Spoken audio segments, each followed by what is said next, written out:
Last time I sketched the deprivation account. That's a story or theory about what it is about death that makes it bad. What's bad about death is the fact that because you're dead, because you don't exist, you're deprived of the good things in life. Being dead isn't intrinsically bad. It's not like it's an unpleasant experience, but it's comparatively bad. You're worse off by virtue of the fact that you're not getting the things that you would get were you still alive. If I'm dead, I can't spend time with my loved ones. I can't look at sunsets. I can't listen to music. I can't discuss philosophy.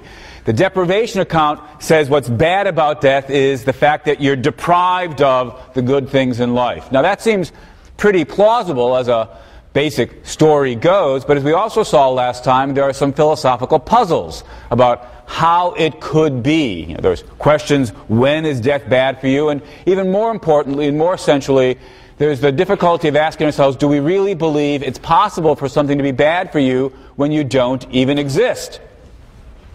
We saw a kind of series of difficult choices. If we don't throw in an existence requirement, if we don't say, put it more positively, if we say things can be bad for you even if you don't exist at all, then we're forced to say that things are bad for Larry. You'll recall that Larry was our name for a potential person, somebody who could have come into existence, but never actually does or will come into existence. Well, talk about people who are deprived of the good things in life. Larry's completely deprived of the good things in life.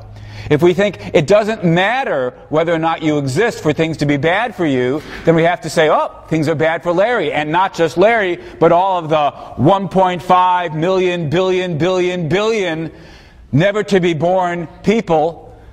The number of potential people is just staggering. And if we throw away an existence requirement, we have to say it's a moral tragedy of unspeakable proportions that these people are never born, that they never come into existence. Now, there are philosophers who are prepared to say that. But if you're not prepared to say that, it looks as though you've got to accept some kind of existence requirement. Why don't we feel sorry for Larry and his billions upon billions of never-to-be-born compatriots? Because, indeed, they don't exist. They're merely possible. And we might say, you've got to exist in order for something to be bad for you. But once we say that, it seems we're running towards the position that, in that case, death can't be bad for me, because, of course, when I'm dead, I don't exist, so how can anything be bad for me? I proposed at the end of class last time that we could try to solve this problem by distinguishing between two versions of the existence requirement, a more modest version and the bolder version. The bolder version says, in order for something to be bad for you, you've got to exist at the very time that it's happening.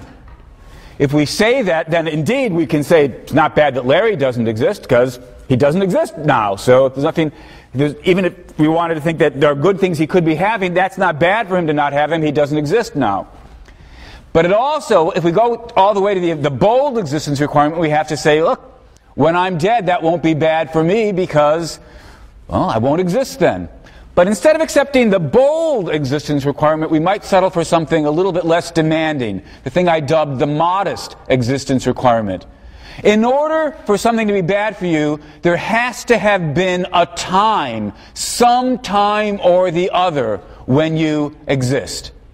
You've got to, as it were, exist at least briefly in order to get into the club, as we might put it, of those creatures, those possible creatures that we care about and are concerned about morally. You have to have gotten into the club by at least having existed for some period of time. But once you're in the club, things can be bad for you even if you don't happen to exist at that particular moment. If we accept the modest existence requirement, then we can say, it's not bad that Larry doesn't exist because, well, Larry doesn't get into the club. In order to get into the club of things that we feel sorry for, you have to have existed at least some moment or the other. Larry and the billions upon billions upon billions of potential people who never actually come into existence, they don't satisfy the requirement of having existed at some time or the other, so we don't have to feel sorry for them. But we can feel sorry for somebody who died last week at the age of 10, because we can say, well, they existed, albeit very briefly, And so they're in the club of beings that we can feel sorry for and say, look, it's bad for them that they're not still alive. Think of all the good things in life they would be getting if they were still alive. So the modest existence requirement allows us to avoid both extremes. Maybe then that's the position that we should accept. It may be, on balance, the best possible view here, but I just want to emphasize that even the modest existence requirement is not without its counterintuitive implications. Consider somebody's life. Suppose that somebody's got a nice long life. Comes into existence, lives 10, 20, 30, 40, 50, 60, 70, 80, 90 years. Nice life. Now imagine that we bring it about that instead of living 90 years, they have a somewhat shorter life. 10, 20, 30, 40, 50 years. We've caused them to die after 50 years as opposed to the 90 years they might have otherwise had. Well, we can say, look, that's worse for them to live merely 50 years instead of the full 90 or 100 years. And if we accept the modest existence requirement, we can say that. Because after all, whether you live 50 years or 90 years, you did exist at some time or the other, so the fact that you lost the 40 years you otherwise would have gotten, well, that's bad for you. Fair enough. That gives us the answer we want. That's not counterintuitive. Now imagine that instead of living 50 years, the person lives only 10, 20 years and then dies. Well, that's worse still. Think of all the extra goods they would have gotten if only they hadn't died then. And if I caused them to die after 20 years instead of 50 or 90 years, I've made things worse and worse. Imagine that I caused them to die after 1 year. Worse still. All this is perfectly intuitive. The shorter their life, the worse it is for them, the more they're deprived of the good things in life. So 90-year life, not bad. 50-year life, worse. 10-year life, worse still. 1-year life, worse still. 1 month life, worse still. 1 day life, worse still. 1 minute life, worse still. 1 second life, worse still. Now imagine that I bring it about that the person never comes into existence at all. Oh, that's fine. See, that's the implication of accepting the modest existence requirement. If I shortened the life they would have had so completely that they never get born at all, that they never come into existence at all, then they don't satisfy the requirement of having existed at some time or the other.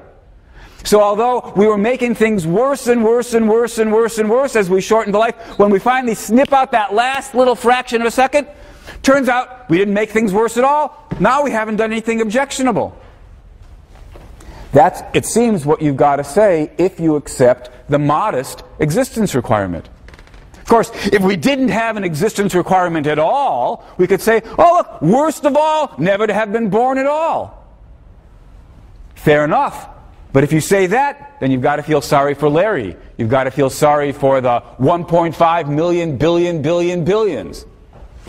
So which view is it that on balance is the, I don't want to say most plausible. I think when we start thinking about these puzzles, every alternative seems unattractive in its own way. Maybe the most we could hope for is, which is the least implausible thing to say here? I'm not altogether certain.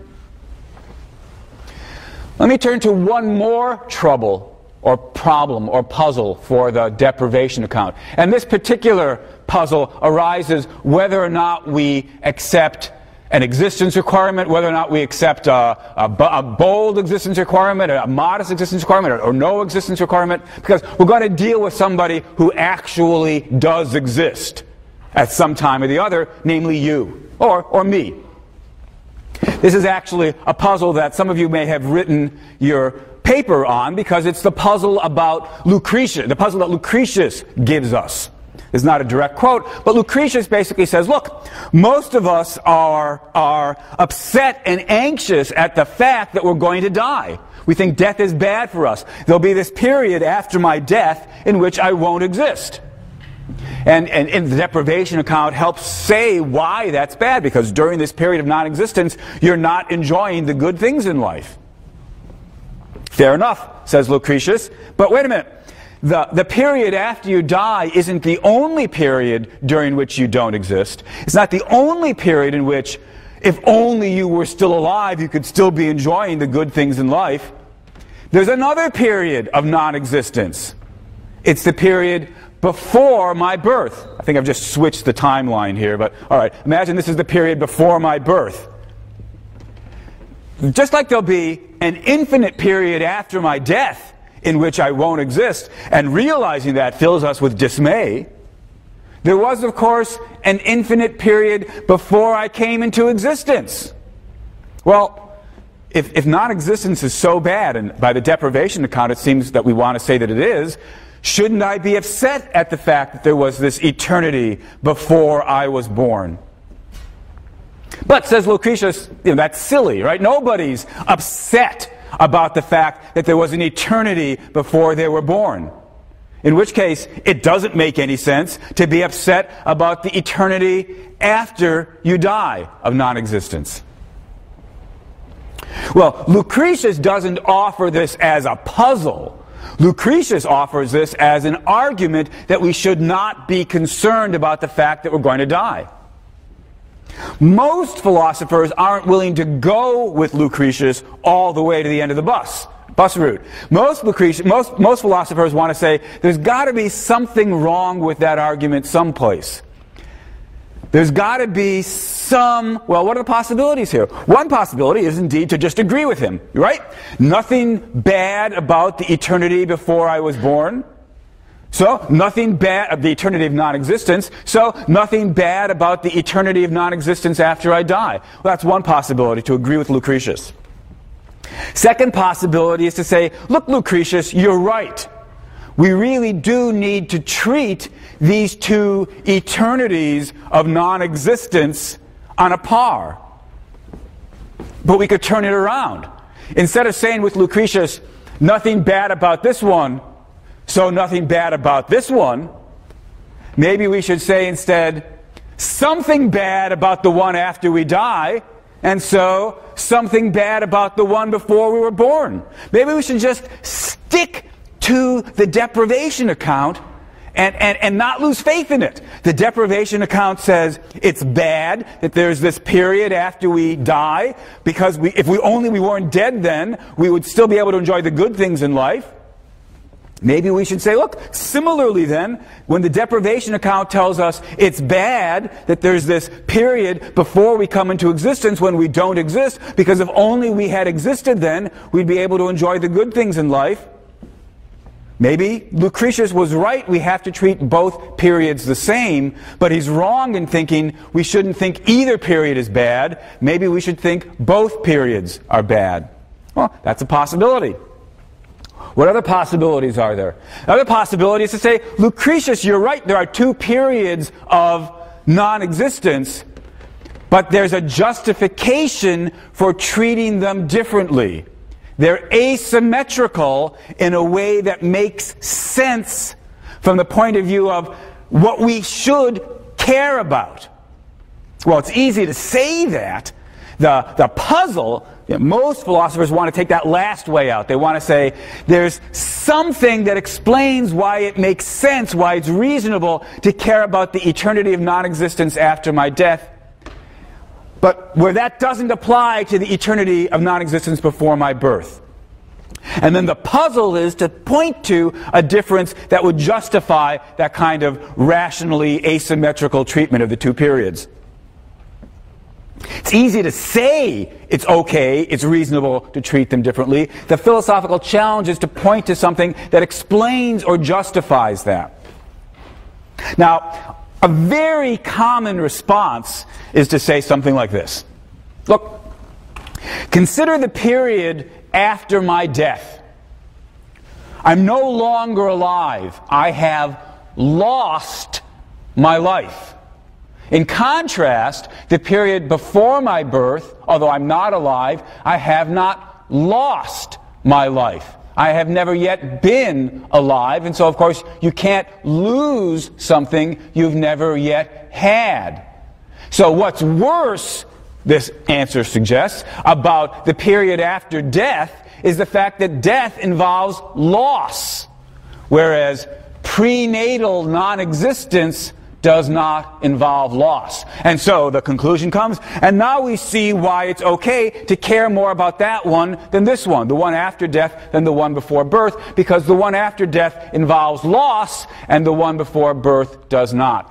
It's a very, very common response, but I'm inclined to think that can't be an adequate answer. It's true, of course, that this period involves loss, because the very definition of loss is you don't have something that at an earlier time you did have. So this period involves loss. But the period before birth does not involve loss, because although I don't have life, I haven't previous to this period had life, so I haven't lost anything. Of course, there's another thing that's true about this prenatal period, to wit, I don't have life and I'm going to get it. So I don't yet have something that's going to come in the future. That's not true about the post-life period. I've lost life, but it's not true of this period that I don't have life and I'm going to get it in the future. So this period involves loss. Interesting, in fact, we don't have a name for this other state where you don't yet have something that you'll get later, but you don't yet have it. Let's call that not loss, let's call it schmoss. Okay? So during this period, there's a loss of life, but no schmoss of life. And in this period, there's no loss of life, but there's a schmoss of life. And now we need to ask, as philosophers, why do we care more about loss of life than schmoss of life? What is it about the fact that we don't have something that we used to that makes it worse than not having something that we're going to? It's easy to overlook the symmetry here, because we've got this nice word, loss, and we don't have this word schmoss. But that's not really explaining anything. It's just pointing to the thing that needs explaining. Why do we care more about not having what once upon a time we did than we care about not having what once upon a time we will? Well, there are some other proposals that we might make. A couple of them have actually been sketched in some of your readings. So, for example, Tom Nagel, in his essay on death, says, look, here's the difference.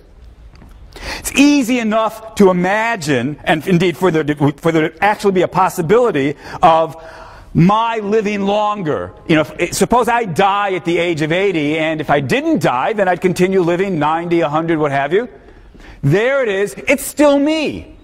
When you imagine me with an earlier, rather with, living longer, you're imagining me living longer.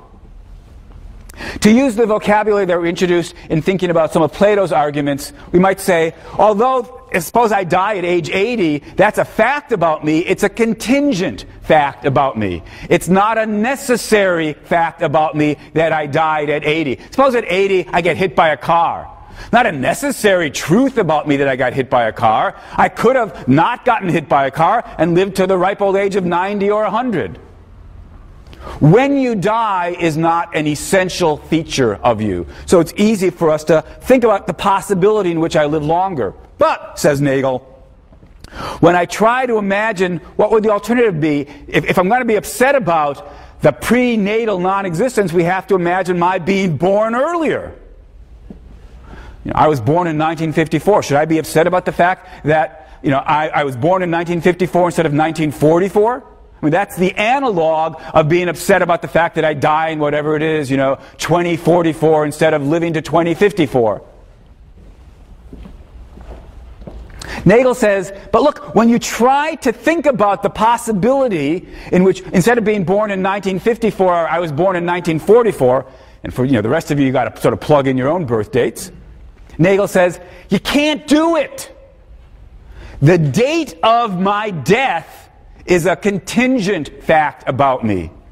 but the date of my birth is not a contingent fact about me. And by birth, we don't really mean, when I came out of the womb. That could be changed, perhaps by having been delivered prematurely or through cesarean, what have you. We really mean the time at which I come into existence. Let's suppose it's the time when the egg and the sperm join. That's not a contingent moment in my story. That's an essential moment in my life story. How could that be? We say, couldn't my parents have had sex earlier? 10 years earlier? Sure they could have. But remember, if they had had sex 10 years earlier, it would have been a different egg and a different sperm coming together. So it wouldn't be me. It would be some sibling of mine that, as it happens, never got born. But if had they had sex 10 years earlier, some sibling would have been born. That's not me being born earlier. Different sperm, different egg makes for a different person. So you can say the words, if only I'd been born earlier, but it's not actually metaphysically possible. Well, it's an intriguing suggestion, but I think it can't quite be right, or at the very least, it can't be the complete story about how to answer Lucretius's puzzle. Suppose we've got a fertility clinic that has some sperm on hold and has some eggs on hold, in the sperm bank and in the egg bank, what have you. And they keep them here, frozen until they're ready to use them, and they thaw them out in whatever it is, 2020. And then the person's born. Of course, he could look back and say, if only they had put my sperm and egg together 10 years earlier. That would still be me, after all. Very same sperm, very same egg, makes for the very same person. So if only they had combined my sperm and egg 10 years earlier, I would have been born 10 years earlier. Well, so Nagel's wrong in saying it's not possible to imagine being born earlier. In at least some cases it is. Yet if we imagine somebody like this, somebody who's an offspring of this kind of fertility clinic, and we ask, would they be upset that they weren't born earlier? Again, it still seems as though most people would say, no, of course not. So the Nagel answer doesn't seem to me to be an adequate one. Well, there's another possible answer. This is Fred Feldman's answer, also in one of the papers that you've read.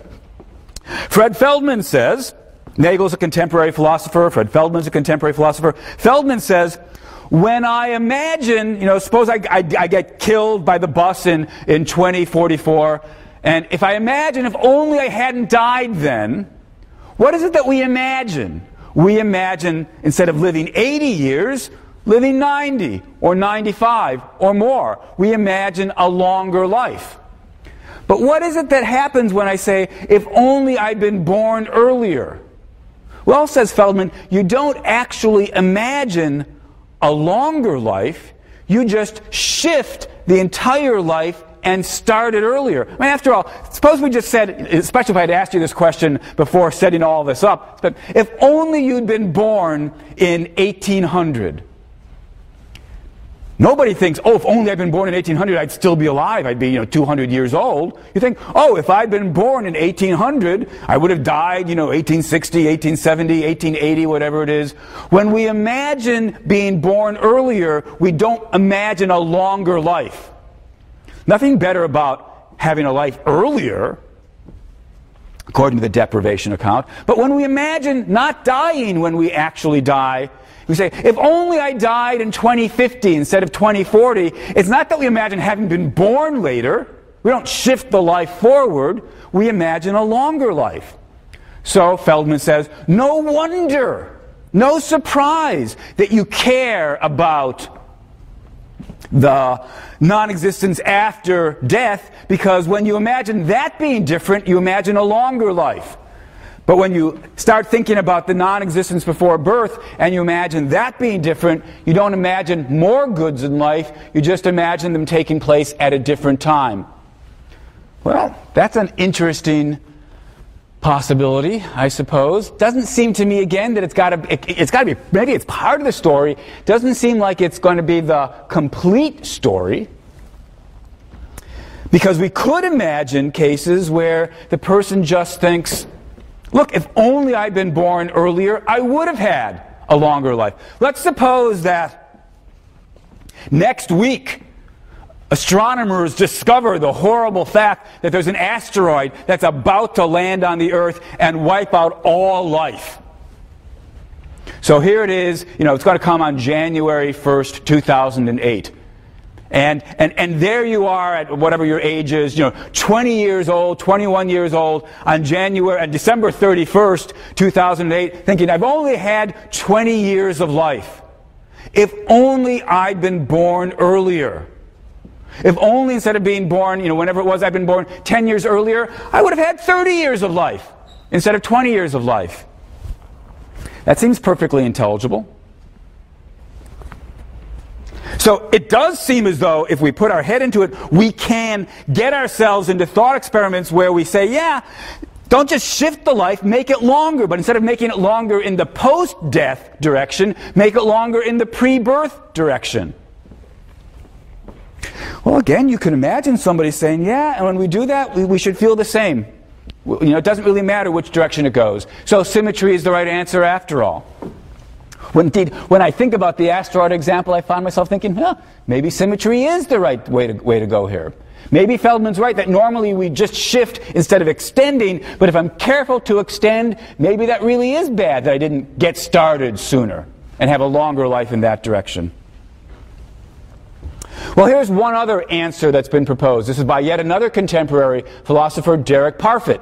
Parfit says, it's true that when I think about the non-existence after I die, that's loss, whereas the non-existence before I'm born, that's not loss, that's mere schmoss. And it's true that we need an explanation about why loss is worse than schmoss, but we can see that this is not an arbitrary preference on our part, because in fact it's part of a quite general pattern we have of caring about the future in a way that we don't care about the past. This is a very deep fact about human caring. We are oriented towards the future and concerned about what happens in it in a way that we're not oriented and concerned about what happened in the past. Parfit's got a very nice example to sort of bring the point home. He says, imagine that you've got some sort of condition, some sort of medical condition that will kill you unless you have an operation. So fair enough, you're going to have the operation. This will allow you to live your life. Unfortunately, in order to perform the operation, they can't have you anesthetized. You have to be awake, perhaps in order to tell the surgeon, yeah, that's where it hurts, whatever it is. Sort of like when the dentist pokes and says, does this hurt, does that hurt? So you've got to be awake during the operation, and it's a very painful operation. Can't give you painkiller because then you won't be able to point out, does this hurt, does that hurt, and so forth and so on. Since we can't give you painkiller, all we can do is this. So you'll be awake during this, basically being tortured. You'll be awake, being tortured. Still worth doing it because this will cure the condition, and then you'll have a nice long life. Since we can't give you painkillers, since we can't put you out, all we're going to do is, what we will do is this. After the operation is over, we'll give you this very powerful medication which will give you short-term, sort of very localized amnesia. You won't remember anything about the operation itself. So you won't have to, at least to dwell upon these horrible memories of having been tortured. Those will be completely wiped out. Okay, so painful operation, you're awake during it. After the operation, you're given this thing that makes you forget whether you've had the operation, anything about the operation at all. The preceding 24 hours will be completely wiped out. So you're in the hospital and you wake up and you ask yourself, have I had the operation yet or not? Don't know, right? Because, of course, if I haven't had it, no wonder I don't remember it. But if I have had it, I would have been given that temporary sort of localized amnesia. So, of course, I wouldn't know whether or not I've had it. So you ask the nurse, have I had the operation yet or not? She says, I don't know. We have a couple people on the hall today some of whom have had it, and some of whom are scheduled to have it later today. I don't remember which one you are. Let me go look at your file. I'll come back and I'll tell you. So she wanders off. She's going to come back in a minute or two. And as you're waiting for her to come back, you ask yourself, what do you want the answer to be? Are you indifferent? Or do you care whether you're one of the people who's already had it or somebody who hasn't yet had it? Now, if you're like Parfit, and for that matter like me, then you're going to say, of course I care. I want it to be the case that I'm one of the people who's already had the operation. I don't want to be one of the people who hasn't yet had the operation. You might say, how can that make any sense? Your life's going to have the operation sooner or later. At some point in your life history, that operation is going to have occurred. And so there's the same amount of pain and torture regardless of whether you're one of the people that had it yesterday or one of the people that's going to have it tomorrow. But for all that, says Parfit, the fact of the matter is perfectly plain that we do care. We want the pain to be in the past. We don't want the pain to be in the future. We care more about what's happening in the future than we care about what's happening in the past. That being the case, no surprise, we care about the non-existence in the future in a way we don't care about the non-existence in the past. Well, that may be right as far as explanation goes, but we might still wonder whether or not it's any kind of justification. The fact that we've got this deep-seated asymmetrical attitude towards time doesn't in any way, as far as I can see, yet tell us whether or not that's a justified attitude. You know, maybe evolution built us to care about the future in a way that we don't care about the past, and this shows up in lots of places, including Parfit's hospital case, including our attitude towards loss versus schmoss, and so forth and so on. But the fact that we've got this attitude doesn't yet show that it's a rational attitude. How could we show that it's a rational attitude? Well, maybe we'd have to start doing some heavy-duty metaphysics, if what we've been doing so far isn't yet heavy-duty enough. Maybe we need to talk about the difference between, the metaphysical difference between the past and the future. The past is fixed, the future is open, the direction of time. Maybe somehow we could bring all these things in and explain why our attitudes towards time make sense. I'm not going to go there. All I want to say is it's not altogether obvious what the best answer to Lucretius's puzzle is. So when I say, as I have said, and I'm going to say it many times over the course of the remaining weeks, that the central thing that's bad about death is the fact that you're deprived of the good things in life. When I make use of the deprivation account, I don't mean to suggest everything is sweetness and light with regard to the deprivation account. I think there are some residual puzzles about how it could be that death is bad, and in particular, how it could be that the deprivation account puts its finger on what's bad about death. But for all that, it seems to me the right way to go. It seems to me that the deprivation account does put its finger on the central bad thing about death. Most centrally, what's bad about death is that when you're dead, you're not experiencing the good things in life. Death is bad for you because you don't have what life would bring you. If only you hadn't died. All right. If that's right, should we conclude, in fact, do we have to conclude, if death is bad because it's a deprivation, then if I wasn't dead, I wouldn't be deprived. So doesn't it follow then that the best thing of all is never to die at all, to wit, immortality? If it's bad, suppose I get hit by a truck next week, that's bad because if only I hadn't gotten hit by a truck, I might have lived another 20, 30 years, whatever. Would have gotten the good things in life, that would have been better for me. But when I die of whatever it is, some heart disease at age 80, that's bad for me because if only I didn't have heart disease, I could have lived another 10, 15, 20 years, gotten more good things in life. If only I hadn't died at 100, would have gotten more good things in life. If only I hadn't died at 500, would have gotten more good things in life. Whenever it is I die, won't it always be true, if we accept the deprivation account, that if only I hadn't died then, I would have gotten more good things in life? And so whenever it is you die, death is bad for you. So the best thing for you would be never to die. Immortality.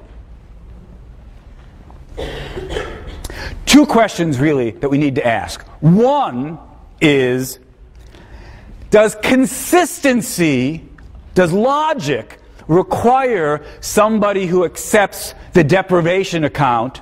Does consistency require that if you accept the deprivation account, you believe immortality is a good thing?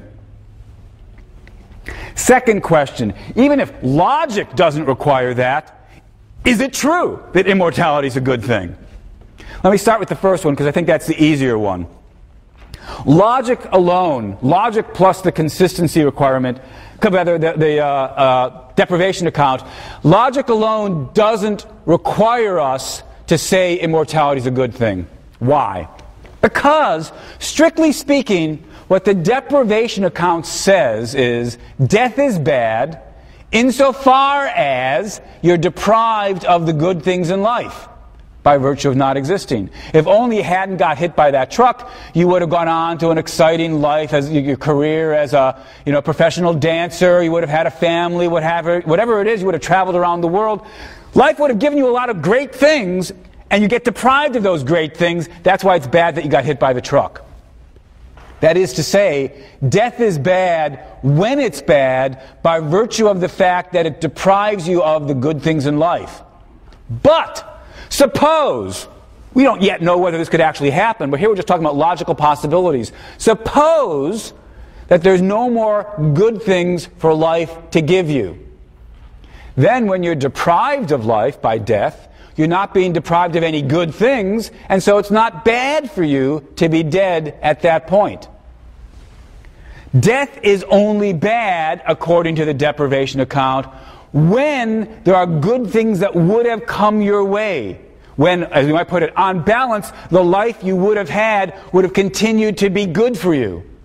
When that happens, then to lose that good bit of life, that's bad for you.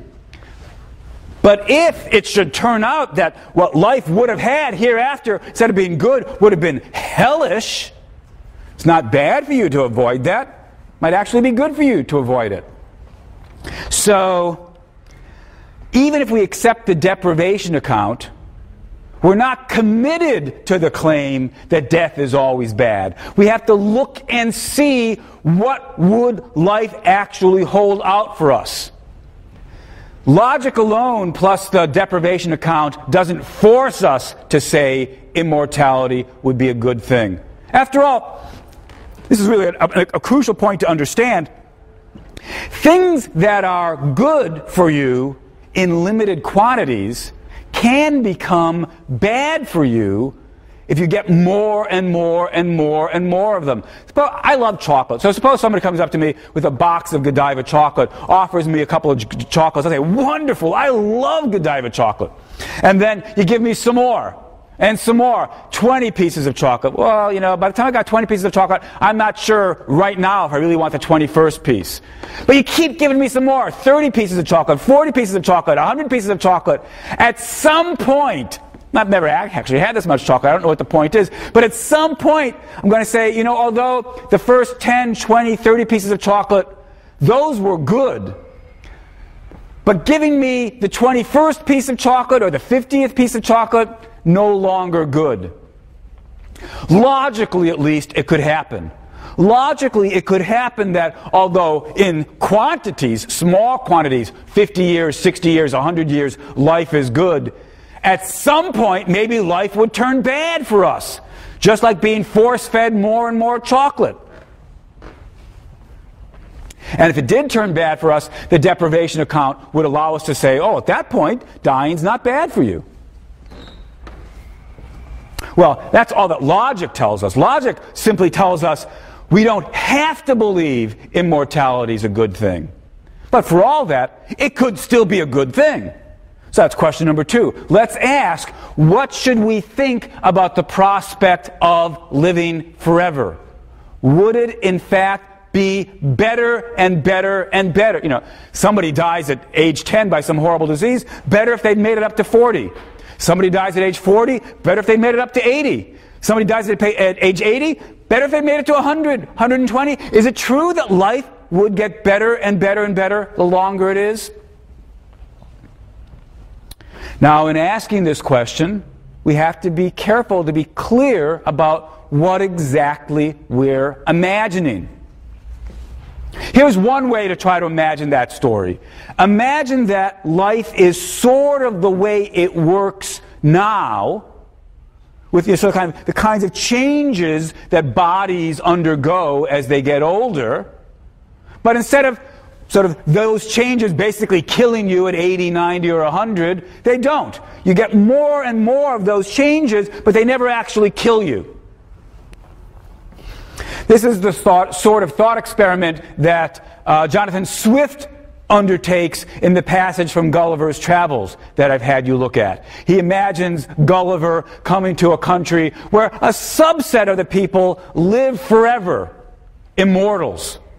And at first Gulliver says, oh, isn't this wonderful? But he forgot to think about the fact that if the kinds of changes that we undergo continue to accumulate, then you're getting older, not just older, but weaker, in more and more discomfort.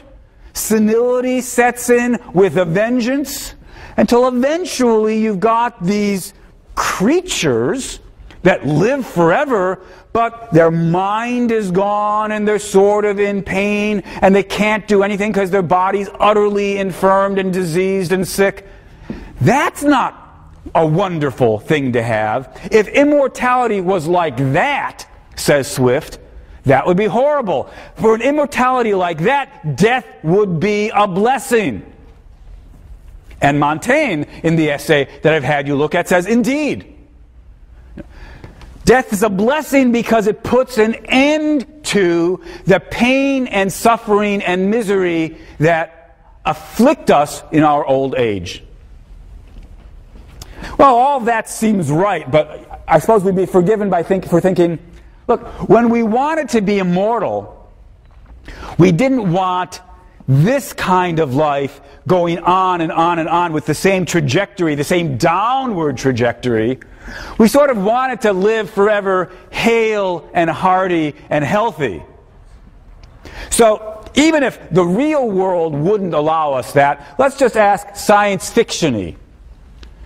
Whether or not, in fact, living forever would be good, isn't it at least true that, in principle, living forever could be good? You got to imagine sort of changing some of the facts about what it would be like to live forever. So instead of asking the question I started with, would it be good to live forever?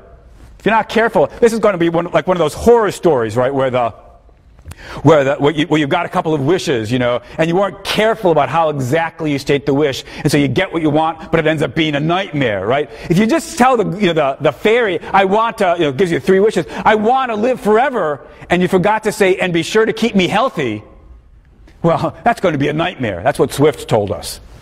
So let's be careful. Let's throw in health and anything else you want. Throw in enough money to make sure you're not poor for eternity. Wouldn't that be horrible to be healthy but impoverished forever? Throw in whatever you want. All we need to ask at this point is there any way at all to imagine immortality, where immortality of that sort would be a good thing? Is there any way to imagine existing forever where that would be good for you forever? Now, it's very tempting at this point to say, look, of course, nothing could be easier. Just imagine being in heaven forever. Right? You're done, right? You've got heavenly bliss. Isn't this incredible? Wouldn't we all love to be in heaven forever? The trouble is, we were a little bit vague about what exactly life is like in heaven. It's a striking fact that even those religions that promise us, an eternity in heaven, are rather shy on the details. Why? Because, one might worry, if you actually tried to fill in the details, this wonderful eternal existence ends up not seeming so wonderful after all. So, imagine that what's going to happen is that, we all become angels and we're going to spend eternity singing psalms.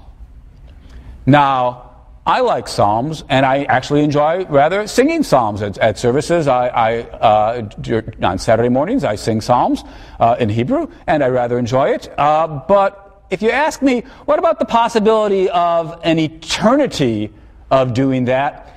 That doesn't really seem so desirable.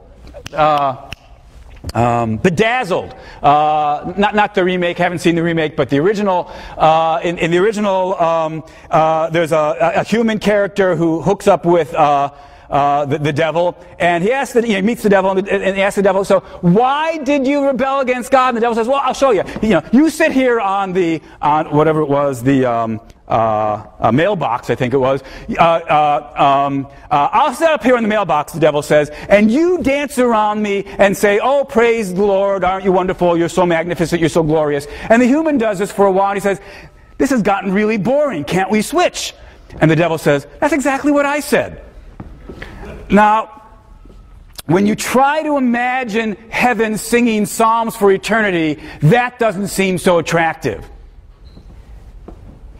All right, so don't imagine heaven singing psalms for eternity. Just imagine something else. But what? Imagine what? This is sort of the thought experiment that I invite you to participate in. What kind of life can you imagine such that having that life forever would be good? Not just for another 10 years, not just for another 100 years, not just for another 1,000 years, or 1,000,000 years, or 1,000,000,000 years. Remember, eternity is a very, very long time. Forever goes on forever. Can you describe an existence that you would want to be stuck with forever? Now, it's precisely at this point that Bernard Williams, in another one of the papers that I had you take a look at, Bernard Williams says, no kind of life would be one that would be desirable and attractive forever. No kind of life at all. In short, says Williams, every life would eventually become tedious and worse, excruciatingly painful. Every kind of life is a life you would eventually want to be rid of. Immortality, far from being a wonderful thing, would be a horrible thing. Suppose, for the moment, that we were to agree with Williams. What then should we say? We might say, look, at least when we're being careful, if we agree that immortality would be bad, we can't say then that death per se is bad. The very fact that I am going to die turns out not to be a bad thing, because after all, the only alternative to dying is immortality.